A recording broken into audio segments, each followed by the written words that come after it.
전혀 의식하지 않고 있었는데 그래도 내 귀는 저 혼자서 듣고 있었던지 책상 위에 놓여있는 사발시계가 갑자기 그 똑딱거림을 멈추었다는 것을 내 귀가 나에게 가르쳐줬다.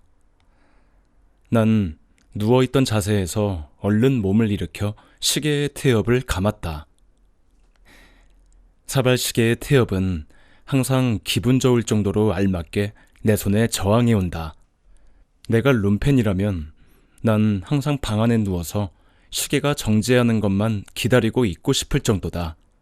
가능하다면 1시간에 한 번씩 태엽을 감아줘야 하는 시계를 구해다 놓고 말이다.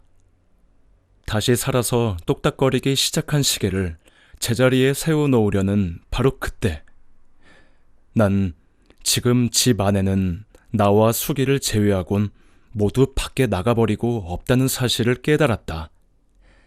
그 깨달음이 이상할 정도로 강렬한 기쁨의 떨림을 내 몸에 퍼부어줬다. 그 뜨거운 떨림은 내 몸의 위에서부터 점점 아래로 번져 내려가더니 드디어 아랫배를 무겁게 압박하며 멈췄다. 마치 무인도에 두 사람만이 표류해 와 있는 듯한 정적. 그것이 왜 그렇게도 나에게 기쁨을 준단 말인가?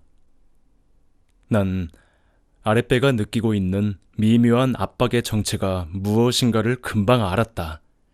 그래서 황급히 방바닥에 누워버리면서 일부러 소리내어 중얼거렸다. 모두들 어딜 나가서 아직 안 들어오나? 그러나 그 압박은 가시지 않았다. 오히려 이빨로 아랫입술을 차근차근 씹고 싶을 정도로 더 강해지기만 했다. 내 앞에 던져진 가능성의 공간과 시간을 어떻게 처리해야 할지 실로 아득했다. 우선 무인도란 것에 대해서 생각을 집중시켜 보기로 했다. 무인도다, 무인도. 미국 만화에 곧잘 나오지. 야자나무 한 그루가 있고 머리털과 수염이 원시인처럼 자라난 사람이 옷을 찢어서 수평선에 나타난 점 1개 정도 크기의 배를 향하여 그것을 내휘두르고 있지. 옷을 찢어서가 아니라 팬티를 벗어서 나뭇가지에 매어 흔들고 있지. 무인도다. 남자 둘과 여자 하나가 있지. 힘센 남자가 약한 남자를 물속으로 내던지고 있지. 여자는 여왕처럼 오만하게 앉아있지. 참, 왜 미국 사람들이 그린 만화에는 무인도가 그토록 많이 나올까? 보는 사람들이 그런 만화를 보면 좋아하니까 그러겠지? 왜 좋아할까? 유난스럽게 왜 무인도 만화를 좋아할까? 무인도에 가는 게 꿈인 모양이지? 조용한 곳, 혼자만의 또는 둘만의 시간. 내 아랫배는 여전히 찌뿌듯했다. 무인도 따위에 엉뚱한 생각을 할 게 아니다. 정면으로 수기와 나에 대하여 생각을 집중시켜 보기로 했다.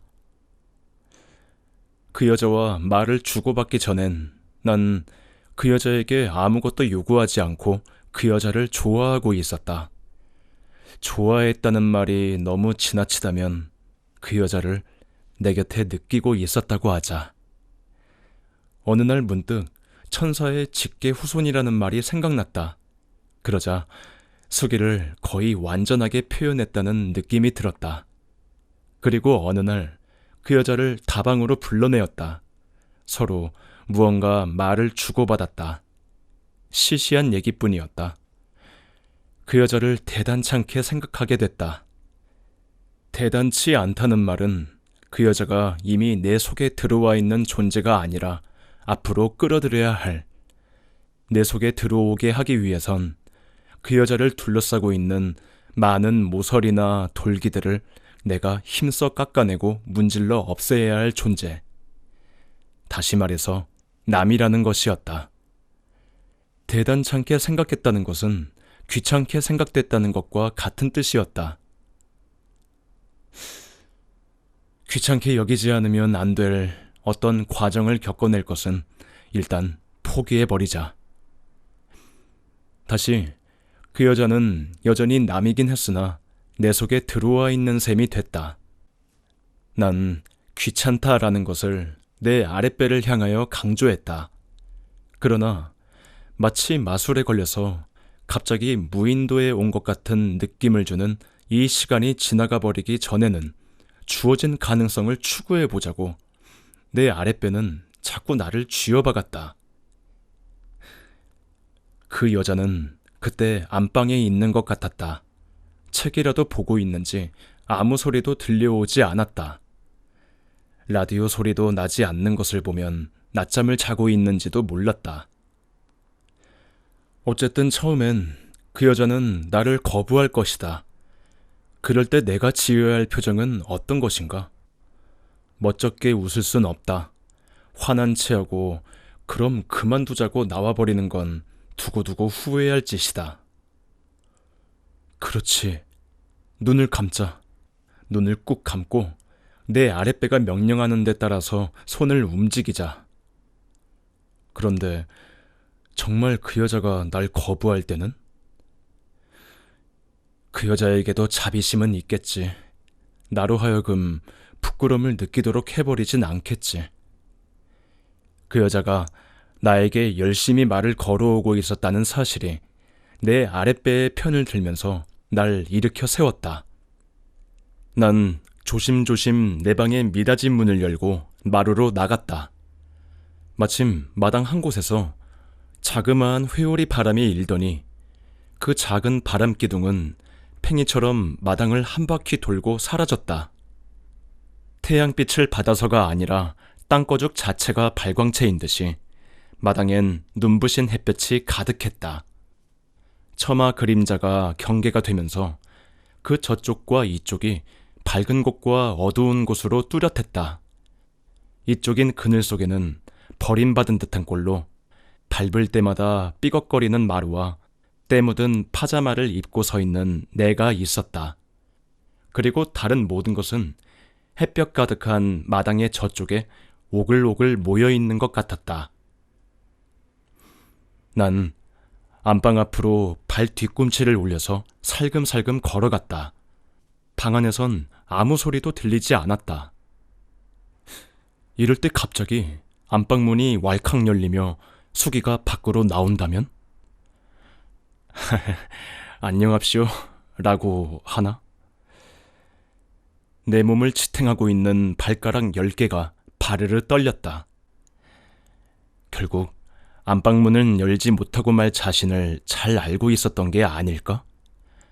아랫배를 누르고 있던 압력이 네 주제에 이만한 것도 장하다는 듯이 어느새 사라져 있었고, 그 대신 그 압력이 몸을 바꾼 것인지 오줌이 조금 마려움을 나는 느꼈다. 난 안방과 문 하나 사이를 둔 마루 끝에 앉았다. 이미 포기한 이상 난 일부러라도 큰 소리를 내고 싶었다. 그래서 마루에 앉을 때도 마루장이 울릴 만큼 큰 소리를 내며 주저앉았다. 넘어지셨어요? 먼저 수기의 말소리가 들렸고 그 다음에 안방문이 수기에 의해서 열려졌다. 저렇게 간단히 열 수 있는 문을. 그러나 이젠 다 지나가 버린 것이다. 햇볕 참 좋네. 난 혼잣말처럼 중얼거리며 마당을 내다보고 있었다. 난 빨리 내 방으로 돌아가고 싶었다. 그러나 수기가 열었던 문을 다시 안에서 닫아버렸을 땐 그 여자와 뭐라고 말이라도 건네어보고 싶은 욕망이 울음이 터질 만큼 목 안에 가득했다. 나와서 햇볕 구경이라도 안 하시겠어요? 내가 좀 크게 말했다. 네. 하고 그 여자는 분명히 낮고 떨리는 음성으로 대답했다. 여자의 본능으로서 내게서 어떤 냄새라도 맡았던 것일까? 그 음성은 분명히 경계심과 공포에 차 있었다. 그러자 사그라졌다고 생각했던 미묘한 압력이 울컥 다시 아랫배로 몰려들었다. 그러나 동시에 난 조심조심 달각거리는 소리도 들었다. 그것은 그 여자가 문고리를 내게 눈치채이지 않으려고 애쓰며 안에서 잠그고 있는 소리였다. 갑자기 부끄러움이 세찬 물결처럼 내 얼굴을 때리고 지나갔다. 난 거의 무의식 중에 어깨를 움츠려 올리고 혀를 쑥 내밀었다. 햇볕 가득한 마당을 향하여. 햇볕 참 좋네.